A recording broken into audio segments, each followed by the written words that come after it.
Hello dear friends, मैं आपका Nikhil sir आपका फिर से स्वागत करता हूं आपके अपने यूट्यूब निखिल क्लासेस पर।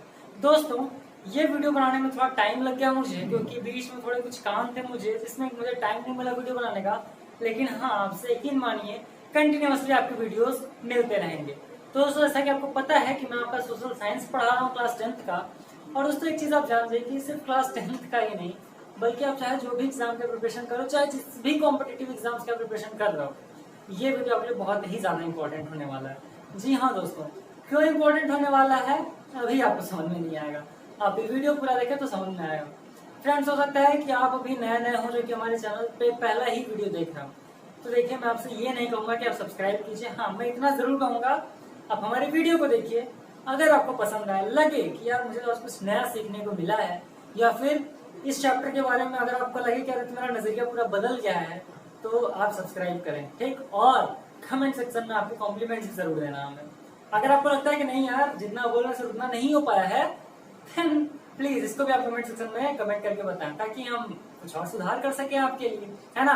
क्योंकि आखिर हम यहाँ हैं किसके लिए? आपके लिए ही है ना, ठीक। जितनी भी चीजें हो रही हैं सब आपके लिए हो रही हैं। तो चलिए, बिल्कुल भी टेंशन ना लीजिए, लेकिन यकीन मानिए कि इस चैप्टर को आपको समझने का तरीका बहुत ही अच्छा लगेगा, मजा आएगा। और यकीन मानिए, आपका नजरिया बदल जाएगा हिस्ट्री को लेकर के।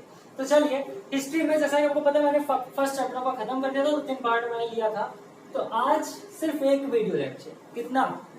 सिर्फ एक वीडियो लेक्चर, और आपका ये पूरा चैप्टर खत्म। जी हाँ दोस्तों, सिर्फ इस वीडियो लेक्चर के अंदर आपका पूरा चैप्टर मैं खत्म करने वाला हूँ, ठीक। तो आप लोग बने रहें और पूरे वीडियो को जरूर देखें। चलिए स्टार्ट करते हैं। देखिए, पहला हमारा चैप्टर हमारे है चैप्टर 2 है social science for class 10th। लेकिन यकीन मानिए, सिर्फ क्लास 10th के लिए, सबके लिए इंपॉर्टेंट है। भारत में राष्ट्रवाद, यानी कि अगर इसको देखा जाए नेशनलिज्म इन इंडिया। राष्ट्रवाद का मतलब क्या होता है? नेशनलिज्म होता है। राष्ट्र का मतलब नेशन, राष्ट्रवाद का मतलब नेशनलिज्म, ठीक। मैंने प्रीवियस वीडियोस के अंदर आपको बता दिए थे कि राष्ट्रवाद कहते किसे हैं, तो आप उसको जाकर के आराम से देख सकते हैं, ठीक है। तो ध्यान दीजिए, और मैंने कुछ टॉपिक्स लिखे हैं, कुछ पॉइंट्स लिखे हैं। आप इसको चाहें तो स्क्रीनशॉट एकदम इजीली ले सकते हैं और इसको पढ़ सकते हैं, ठीक। अगर आप स्क्रीनशॉट नहीं लेना चाहते हैं तो आप कमेंट सेक्शन में कमेंट करके बताएं, हम आपको पीडीएफ भी प्रोवाइड करवाएंगे इसका, ठीक। तो एकदम टेंशन लेने की जरूरत नहीं है, हमारे चैनल पर रेगुलरली आपको सारे वीडियोस मिलते रहेंगे। चलिए हम शुरू करते हैं। देखिए, पहला हमारा जो पॉइंट है वो क्या है कि भारतीय इतिहास का रूप बहुत बड़ा है। भारतीय इतिहास का रूप बहुत बड़ा है। तो आप कहेंगे कि सर, भारतीय इतिहास का रूप बहुत बड़ा है, कुछ समझ नहीं आया, बताइए ना। तो देखिए, काफी आपने सुना होगा ना, बच्चे बहुत डायलॉग मारते हैं, या फिर मूवीज में आपने देखा होगा, हमसे उलझने से पहले मेरा इतिहास जान लेना, है ना।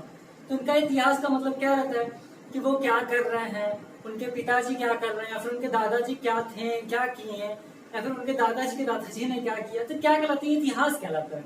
तो हमारा भारत देश आज का तो है नहीं, ऐसा नहीं है ना कि 2020 है और फिर आपका जन्म अगर 2000 में हुआ, या 1998 में हुआ, फिर 1990 में भी हुआ, तो उसी दिन से हमारा भारत देश चल रहा है। जी नहीं, हमारा भारत देश बहुत पुराना है ना, तो बहुत पहले से इसका इतिहास चले आ रहा है। लेकिन इस वीडियो लेक्चर के अंदर, इस चैप्टर के अंदर, हमें सिर्फ और सिर्फ 1922 दशक के बाद की चीजें पढ़नी है। 1922 दशक क्या होता है दोस्तों? 2010 से लेकर 2020 के बीच में जो 10 साल का समय था, उसे दशक बोलते हैं। क्लियर है बात?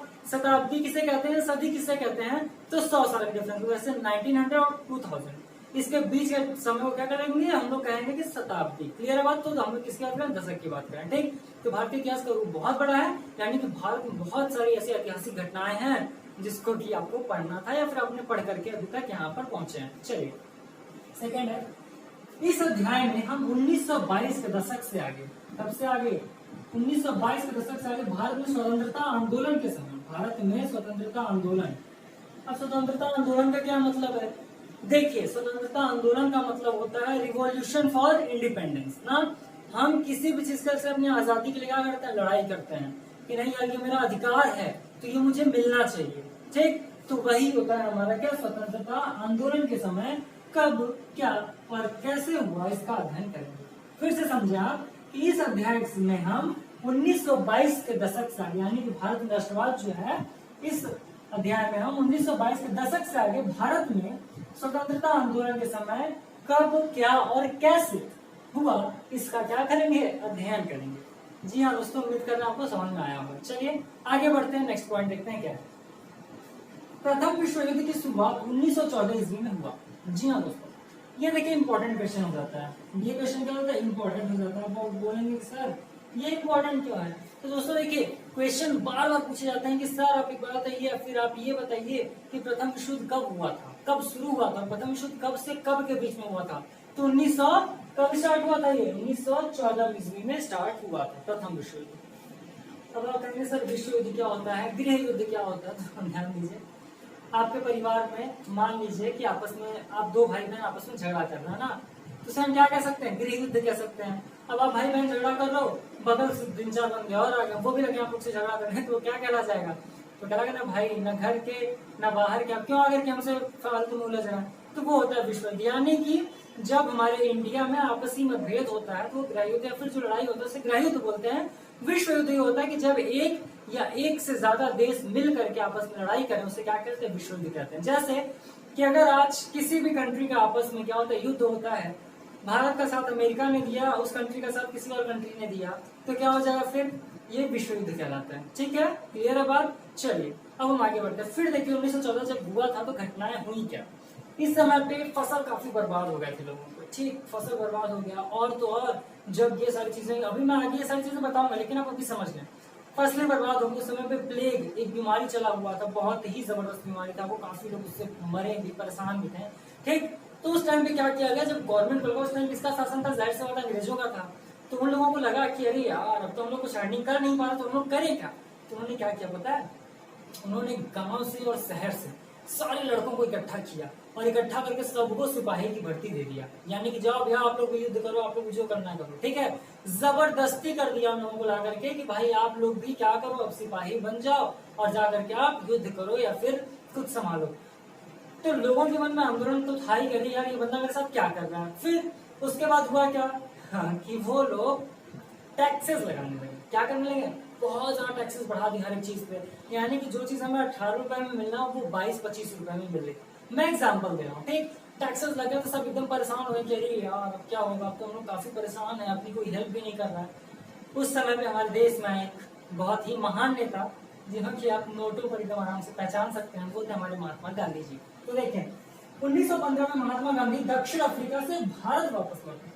कहाँ गए थे? दक्षिण अफ्रीका गए थे। दक्षिण अफ्रीका में दोस्तों उस टाइम पे चल रहा था कि यार वहाँ पे काले गोरे का बहुत भेद था। तो उन्होंने क्या किया? नस्ल भेदी सरकार से क्या किया? लोहा लिया। लोहा लिया यानी कि उनसे झगड़ा नहीं किया, लेकिन उनके खिलाफ काफी आंदोलन चलाए। क्या चलाए? काफी आंदोलन चलाए। और उसमें जब वो सफलता पा ली है, जब हासिल सफलता उन्होंने कर ली, तो उनका मनोबल काफी ऊंचा हो गया। बोले कि अरे यार जब मैं उस देश के लिए इतना कर सकता हूँ तो भारत तो अपना देश है, मैं क्यों नहीं कर सकता, और मैं भारत को आजादी दिला के रहूंगा। फिर उन्होंने धीरे धीरे करके नए नए आंदोलन चलाना शुरू किए और अंत में भारत को आजादी मिल गया। वही सारी चीजें आज हमें इस चैप्टर के अंदर पढ़नी है कि कैसे हमें आजादी मिला, इन्होंने क्या क्या नए कदम उठाए, क्या क्या इन्होंने किया। फिर देखिए आगे, भारत आने के बाद उन्होंने कई स्थानों पर सत्याग्रह आंदोलन चलाया। क्या चलाया? सत्याग्रह आंदोलन चलाया। अब आप सोच रहे हैं सर सत्याग्रह आंदोलन क्या होता है? तो देखिए अगर हम इसका संधि विच्छेद करेंगे क्या होगा? सत्य प्लस आग्रह, यानी सत्य के लिए आग्रह करना। सत्य के लिए क्या करना? आग्रह करना। सत्य क्या था? कि भाई हम क्यों टैक्स दें आपको, जब हमें वो सामान, जब सामान वो आपको 18 रुपए में मिल रहा है, मैं उसको 22 रुपए में आपसे क्यों खरीदूं? ठीक, उसके लिए सत्याग्रह में क्या होता है? आपस में लड़ाई नहीं होता, युद्ध नहीं होता। सत्याग्रह का मतलब होता है कि हम आंदोलन चलाएंगे, हम धरने पर बैठेंगे, आपके खिलाफ हम चलेंगे, लेकिन हम सत्य का मार्ग अपना करके चलेंगे। इसमें क्या होता है?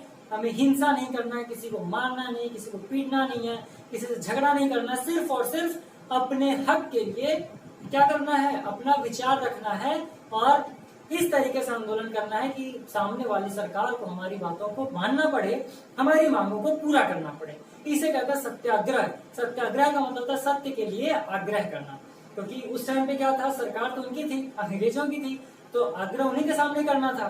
तो इन्होंने कहा कि चलो पहले देख लेते हैं, अगर लोग प्यार से बात मानते हैं तो ठीक, नहीं तो फिर देखा जाएगा। तो इन्होंने 1915 में क्या चला? सत्याग्रह आंदोलन चलाया था। और ये कौन चलाया था? मैंने क्या बताया? टैक्सेस के लिए ना। प्लेग बीमारी आया था, काफी फसलें बर्बाद हो गई थी, गांव के लड़कों को उठा करके जबरन सिपाही भर्ती करा दिया जाता था, मतलब जबरदस्ती उठा करके। आज के टाइम में कितना एग्जाम देना पड़ता है यार, ये एग्जाम पास करो, वो एग्जाम पास करो, तब जाकर के आप लोग को एग्जाम मतलब मिलेगा अच्छी चीज। लेकिन उस टाइम पे क्या था कि नहीं, आपको बनना तो सिपाही बनना और जबरदस्ती भरते थे ला करके। ठीक है, भर्ती जबरदस्ती होता था। फिर उन्होंने क्या किया, बाद उन्होंने कई स्थानों पर सत्याग्रह आंदोलन चलाया। फिर ध्यान से देखिए 1917 में उन्होंने गुजरात के खेड़ा जिले के किसानों की मदद के लिए सत्याग्रह का आयोजन किया। अब देखिए क्या दिया हुआ है कि 1917 में उन्होंने गुजरात के खेड़ा जिले में, अब खेड़ा जिला कहाँ पर है, गुजरात में। मानचित्र का जब कार्य आप करेंगे, मैप वर्क आप करेंगे, मैप पूछेगा खेड़ा, तब क्या होगा, खेड़ा कहाँ पर है, तो गुजरात में है। तो आपको पता होना चाहिए गुजरात कहाँ पर है। इसके जल्दी ही मैं आपके लिए वीडियो लेकर आऊंगा और बहुत ही जबरदस्त ट्रिक से आपको सारी चीजें बताने वाला हूँ। तो 1917 में उन्होंने गुजरात के खेड़ा जिले के किसानों की मदद के लिए सत्याग्रह का आयोजन किया। फिर उन्होंने क्या किया, 1917 में ये चलेंगे डायरेक्ट कहाँ पर, खेड़ा जिले में, यानी कि गुजरात में।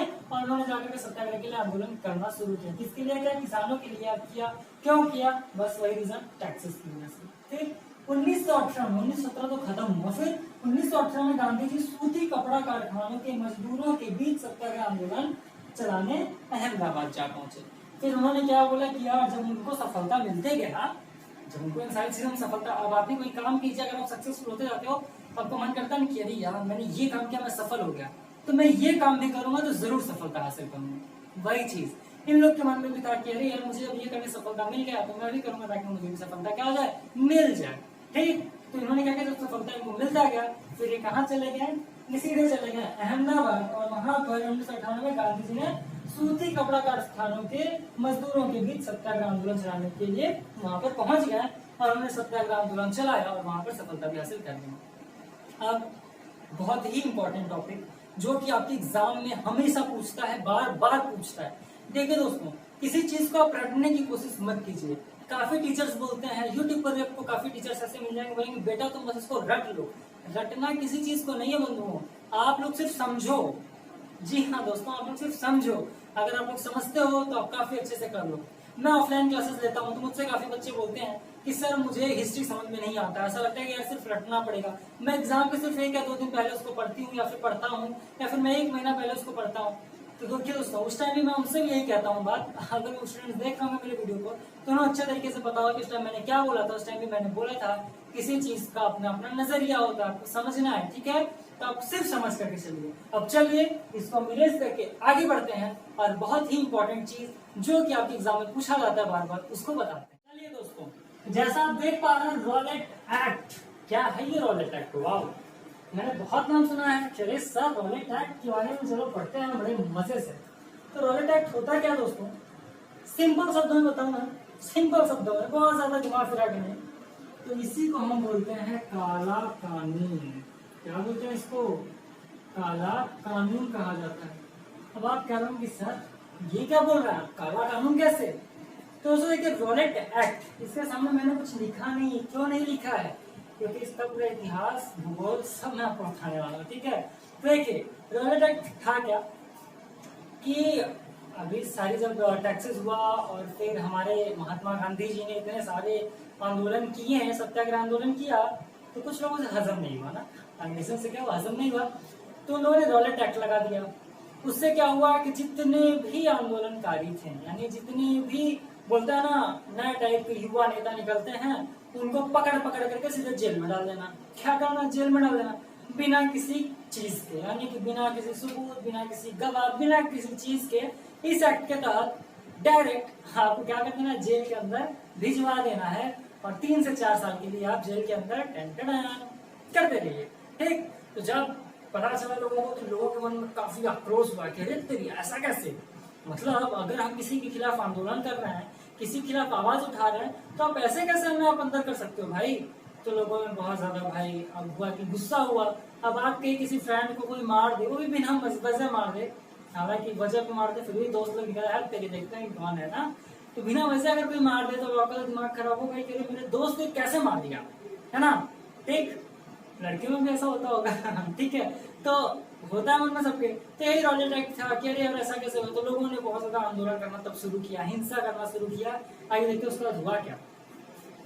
ये डेट जारी करना कि ये ईयर आप याद रखिएगा 1919 में बहुत सारी घटनाएं घटी।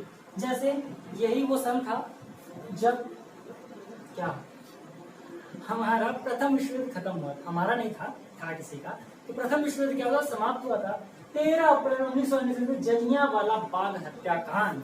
जलियांवाला बाग हत्याकांड बहुत ही फेमस हत्याकांड है ये। अमृतसर में सत्याग्रहियों पर जनरल डायर ने गोलियां चलवा दी, जिसमें सैकड़ों लोग मारे गए। तो जब लोगों को पकड़ पकड़ करके जेल के अंदर बिना वजह डाला गया तो लोग गुस्सा आए तो उनके खिलाफ आंदोलन करने लगे। तो जलियांवाला बाग एक जगह है जो कि अमृतसर में है, वहां पर बैसाखी का मेला लगा हुआ था। क्या लगा हुआ था? बैसाखी का मेला लगा हुआ था।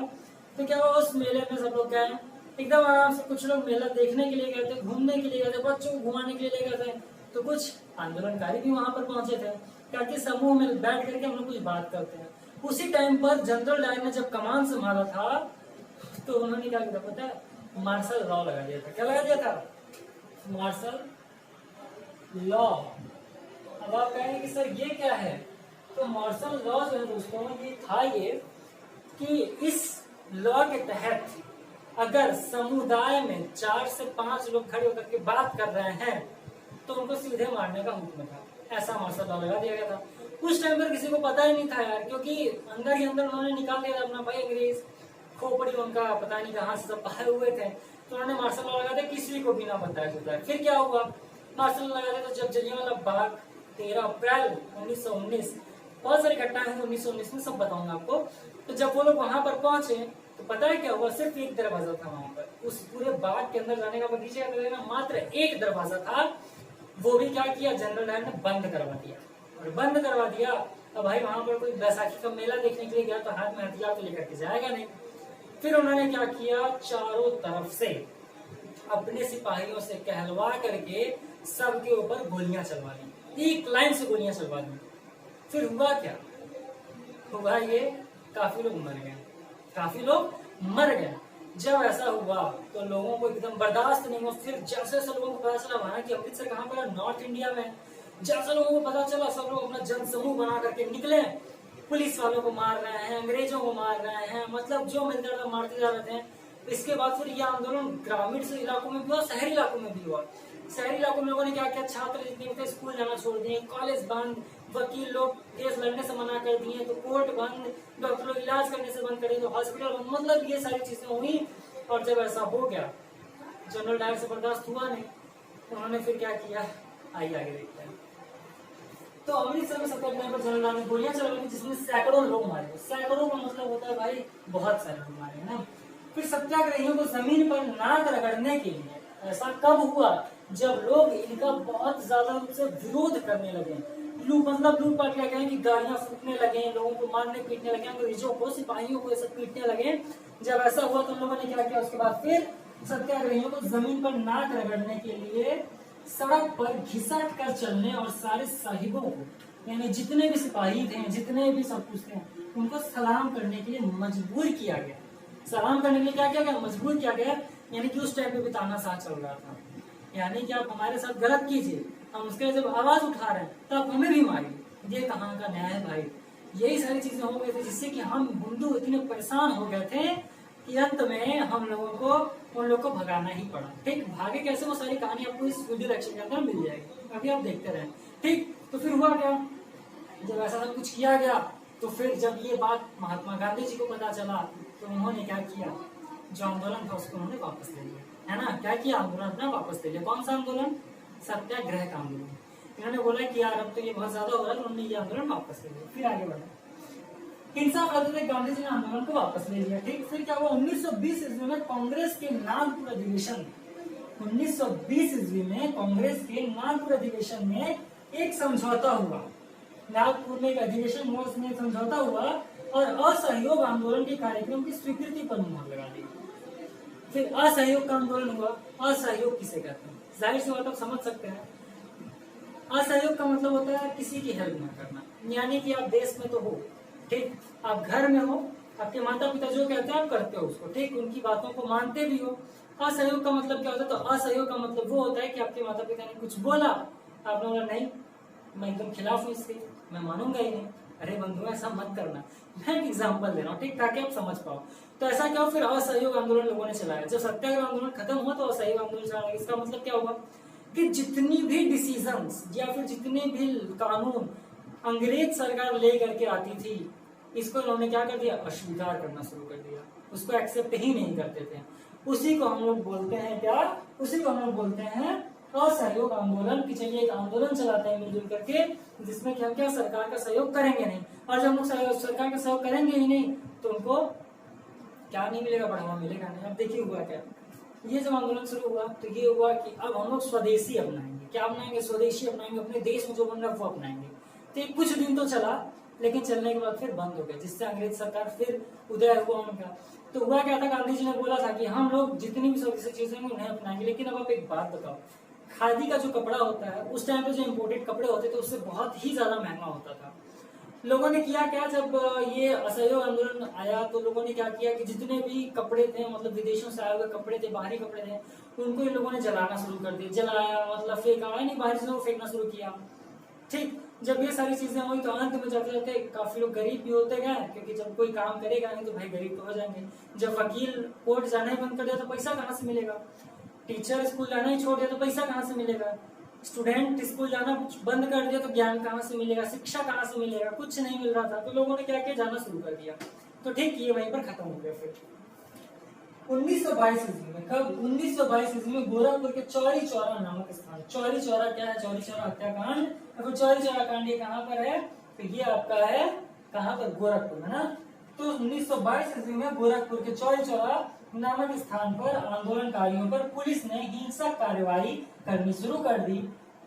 इससे आंदोलनकारी हिंसक हो गए और उनका पुलिस से टकराव हुआ, और बहुत ही बुरी तरीके से हुआ। चौरी चौरा कांड का मतलब क्या था, इस स्थान पर आंदोलनकारियों पर पुलिस ने हिंसक कार्रवाई करनी शुरू कर दी, उनको मारा पीटा सब कुछ किया।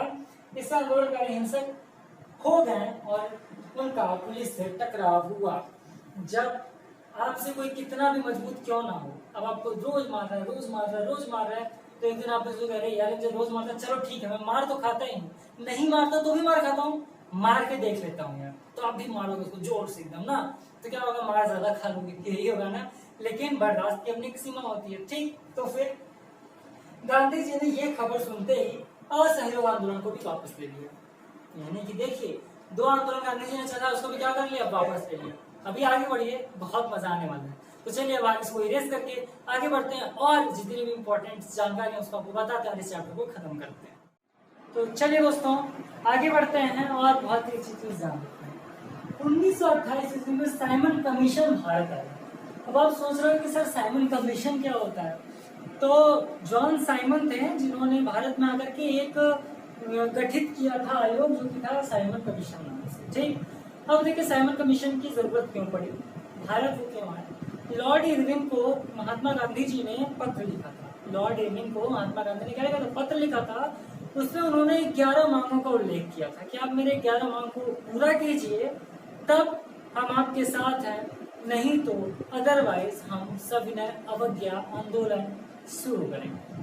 अब सविनय अवज्ञा आंदोलन क्या होता है, तो सविनय अवज्ञा आंदोलन वो होता है कि मतलब एकदम अच्छे आचरण के साथ, एकदम अच्छे व्यवहार के साथ किसी भी चीज को मना कर देना। ठीक, जैसे कोई बहुत गुस्से में है तो आप भी गुस्से में है, वो आपसे क्या बोल रहा है, भाई साहब देखिए बहुत बदतमीज हैं आप, है ना, ये कहने का तरीका सामने वाला गुस्सा आ जाएगा। इसको आप कैसे कह सकते हैं कि यार बुरा मत मानिएगा, लेकिन एक बात है कि आपकी बात करने का तरीका हमें पसंद नहीं है। तो क्या हो जाएगा, अंतर है ना दोनों में, तो ये सविनय अवज्ञा आंदोलन था। ठीक, यानी कि एकदम प्रेम से, एकदम प्यार से उनके सारे बातों को क्या करना, खारिज करना। ठीक, तो ये था, उम्मीद करके समझ में आया होगा, समझ में आया तो लाइक ठोक देना यार। 1928 में साइमन कमीशन भारत आया। फिर देखें, भारतीय आंदोलनकारियों ने साइमन कमीशन वापस जाओ के नारों और प्रदर्शन से उसका विरोध किया। भारत के जो आंदोलनकारी थे वो क्या किए, भाई हम अपना गठन कैसे ला करके आप हमारे में थोप सकते हैं। अब आप हमारे घर में नए नए रहने के लिए आए हो और आप लगे हुकूमत चलाने कि नहीं मैं जो कहूँगा वही होगा, ये वो 3-5 करने लगे भाई साहब आगे के, तो आपको तो गुस्सा आएगा। तो भारतीय आंदोलनकारियों ने साइमन कमीशन वापस जाओ के नारों प्रदर्शन से उसका क्या किया, विरोध किया। किसका, साइमन का। ठीक, जॉन साइमन का। फिर 1929 में पंडित जवाहरलाल नेहरू की अध्यक्षता में कांग्रेस के लाहौर अधिवेशन, कांग्रेस के कौन से अधिवेशन, लाहौर अधिवेशन में पूर्ण स्वराज की मांग को औपचारिक रूप से स्वीकार कर लिया गया। यानी कि अंग्रेज तो बड़े प्यार से बोले ठीक ठीक ठीक, लाहौर आपका, जो आप बोले वो हम लोग मानने के लिए तैयार है। ठीक, अंग्रेज तो ऐसा बोले, लेकिन अंदर क्या चल रहा था, बहुत खराब। 1929 में पंडित जवाहरलाल नेहरू की अध्यक्षता में कांग्रेस के लाहौर अधिवेशन में पूर्ण स्वराज की मांग को औपचारिक रूप से स्वीकार कर लिया। काफी बच्चों ने सोच रहे हैं यार पंडित जवाहरलाल नेहरू का नाम सुना हुआ है ना? कमेंट सेक्शन में बताइए पंडित जवाहरलाल नेहरू कौन थे। ठीक, वेट करेंगे आपके आंसर का। इस अधिवेशन में यह निर्णय किया गया कि 26 जनवरी 1930 को स्वतंत्रता दिवस के रूप में मनाया जाए। यानी इसमें क्या निर्णय किया गया? तो इस अधिवेशन में यह निर्णय किया गया कि 26 जनवरी 1930 को स्वतंत्रता दिवस के रूप में, गणतंत्र दिवस नहीं दोस्तों, स्वतंत्रता दिवस के रूप में मनाया जाएगा। कब? 26 जनवरी 1930 को। कब ऐसा हुआ? जब लाहौर अधिवेशन में पूर्ण स्वराज की मांग को मान लिया गया। फिर सविनय अवज्ञा आंदोलन। सविनय अवज्ञा आंदोलन क्या होता है? वही जो मैंने आपको बताया, एकदम प्रेम से किसी बात को क्या करना, टाल देना, मान लेना। ठीक, सविनय अवज्ञा आंदोलन। अब दांडी यात्रा क्या है? जब उन्होंने अपना उल्लेख किया कि भाई आप मेरी 11 मांग को पूरा कीजिए, अब उन्होंने लोग उसको पूरा किया नहीं, वो भी अपने जिद पे अड़े थे कि नहीं बाकी मांगों को पूरा नहीं करूंगा। तो महात्मा गांधी जी ने दांडी यात्रा शुरू कर दी। दांडी मार्च आपने पढ़ा होगा, उन्होंने वो यात्रा शुरू कर दी कि अब मैं सविनय अवज्ञा आंदोलन करने के लिए तैयार हूँ। फिर देखिए दांडी यात्रा गांधी जी के साबरमती आश्रम से, कहाँ से? गांधी जी के साबरमती आश्रम से 240 किलोमीटर दूर। कितना दूर? 240 किलोमीटर। कॉम्पिटिशन एग्जाम की तैयारी करना है तो आपके लिए बहुत इंपॉर्टेंट जानना। तो दांडी यात्रा गांधी जी के साबरमती आश्रम से 240 किलोमीटर दूर गुजरात के दांडी नामक कस्बे में जाकर समाप्त करनी थी। यानी कि दांडी यात्रा गांधी जी के साबरमती आश्रम से 240 किलोमीटर दूर गुजरात के दांडी नामक कस्बे में जाकर समाप्त करनी थी। गांधी जी के साथ जितने भी लोग गए थे उनके पीछे पीछे हर रोज वो 10 किलोमीटर पर डे चलते थे। कितने किलोमीटर? 10 किलोमीटर पर डे वो चलते थे। अपनी दांडी मार्च की यात्रा को क्या किया उन्होंने कंप्लीट किया। 1929 ईस्वी में महात्मा गांधी ने यह आंदोलन भी वापस लिया। यानी दांडी यात्रा उन्होंने निकाला, पहुंच भी गए, लेकिन 1931 में आकर के महात्मा गांधी ने इस आंदोलन को भी वापस ले लिया। लेकिन खेल अभी पूरा नहीं हुआ है, कहानी अभी बाकी है दोस्त। आइए आगे बढ़ते हैं और देख लेते हैं कि आगे क्या है। तो दोस्तों अब आगे ट्विस्ट, देखिए क्या है ट्विस्ट इसमें। 1932 ईस्वी में महात्मा गांधी सविनय अवज्ञा आंदोलन पुनः शुरू कर दिए। जी हाँ दोस्तों, 1932 ईस्वी में महात्मा गांधी ने सविनय अवज्ञा आंदोलन तुरंत शुरू कर दिया, फिर से शुरू कर दिया। 1941 में बंद किया था, सॉरी 1931 में क्या था, वापस ले लिया था, 32 में फिर से शुरू कर दिया। 1934 ईस्वी में यह आंदोलन समाप्त ही हो गया। ठीक, सविनय अवज्ञा आंदोलन 1934 ईस्वी में क्या हो गया, समाप्त हो गया। 1942 ईस्वी में महात्मा गांधी द्वारा भारत छोड़ो आंदोलन शुरू कर दिया गया। बहुत ही ज्यादा इंपॉर्टेंट नोट है ये कि भारत छोड़ो आंदोलन किसके द्वारा कब शुरू किया गया? तो 1942 ईस्वी में श्री महात्मा गांधी जी द्वारा भारत छोड़ो आंदोलन शुरू किया गया। जी हाँ दोस्तों, अंग्रेजों से बोले कि अंग्रेजों तुम देश को छोड़ो, भारत छोड़ो। ठीक, इस आंदोलन में अंग्रेजों को पूरी तरह भारत को छोड़कर जाने और भारत को पूर्ण रूप से मुक्त करके उन्हें आजादी देने की मांग की गई। जी हाँ दोस्तों, और इसी के साथ ये वीडियो लेक्चर खत्म, या यूं कह लें कि चैप्टर 2 आपका पूरा खत्म। दोस्तों आपने वीडियो देखा, कमेंट सेक्शन में जरूर बताइए कैसा लगा। अगर आपको ये वीडियो पसंद आया हो तो जाहिर सी बात है सब्सक्राइब करेंगे ही, चैनल को जरूर करेंगे। और दोस्तों एक चीज आप याद रखिए कि हम अब ऐसे ही लगातार वीडियोस आपको एक वीडियो लेक्चर के अंदर एक चैप्टर खत्म कर देंगे। एक वीडियो लेक्चर के अंदर एक चैप्टर खत्म कर देंगे। हमारे चैनल पर बाकी वीडियोस भी आपको कंटिन्यूअसली मिलती जा रही हैं, आप उसको भी देखें, उसको भी फॉलो करें और फटाफट उसको भी क्या करें, देख करके अपने नोट्स बनाते हैं। अगर आपको नोट्स चाहिए उसके लिए कमेंट सेक्शन में कमेंट करके हमें बताएं, आपको नोट्स भी दिए जाएंगे। उम्मीद करते हैं दोस्तों वीडियो आपको पसंद आया होगा और आप लोग पढ़ाई कर रहे होंगे। बस आपसे इतना कहेंगे, खूब मन से पढ़ाई कीजिए, बहुत मन से पढ़ाई कीजिए, क्योंकि स्टूडेंट लाइफ में स्टूडेंट का इस टाइम सिर्फ और सिर्फ एक ही हथियार होता है और एक ही काम होता है, सिर्फ और सिर्फ पढ़ना। और मैंने एक वीडियो लेक्चर अलग से बनाया था कि दुनिया का सबसे आसान काम होता है पढ़ना। ठीक, कुछ नहीं करना, बस बुक कॉपी खोलना है, बेंच टेबल पर बैठना है, बैठ कर पढ़ाई करना शुरू कर देना है। और यकीन मानिए पढ़ना का शुरू कर दिया ना ऐसा, घर वाले भी बड़े खुश रहेंगे, अरे तेरी मेरा बच्चा तो बहुत पढ़ता है ना। तो बस यही करना, सिंपल सा काम है, तो आप सब लोग कीजिए इसको। ठीक, अब हम लोग जल्दी ही कल या फिर परसों एक नए वीडियो लेक्चर के साथ मिलेंगे और आपकी एक और चैप्टर को खत्म करेंगे ना। तो चलिए खत्म करते हैं। ठीक, तो उम्मीद करते हैं वीडियो आपको पसंद आया होगा। मिलते हैं आपसे अगले वीडियो में, तब तक के लिए थैंक यू।